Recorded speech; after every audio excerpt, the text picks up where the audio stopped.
যথেষ্ট আপনারা সুন্দর পরিবেশ উপহার দিয়েছিলেন। আজকের এমন পরিবেশে আমরা যথেষ্ট কষ্ট পাচ্ছি। আগামী দিনে আমরা সবাই সুন্দর পরিবেশ বজায় রাখবো এবং সুন্দর পরিবেশ আমরা সবাই সবাইকে উপহার দেওয়ার চেষ্টা করবো ইনশাআল্লাহ।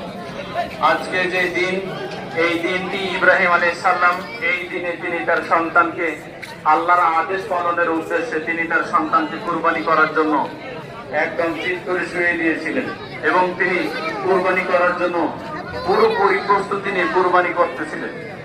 সম্মানিত মুসলিমবৃন্দ, তিনি যখন কুরবানি করছিলেন তখন আল্লাহ তাআলা ঘোষণা দেন, ইব্রাহিম তুমি তোমার স্বপ্নকে বাস্তবে রূপ দিয়েছো। সম্মানিত মুসলিমবৃন্দ, যারা উঠে যাচ্ছেন দয়া করে আপনারা কথা বন্ধ করুন, যারা বসে আছেন একটু শোনার চেষ্টা করবেন ইনশাআল্লাহ। ইব্রাহিম আলাইহিস সালামকে আল্লাহ তাআলা একাধিক প্রশ্ন পরীক্ষা করেছেন। ইব্রাহিম আলাইহিস সালামকে আল্লাহ তাআলা একাধিক পরীক্ষা করেছেন।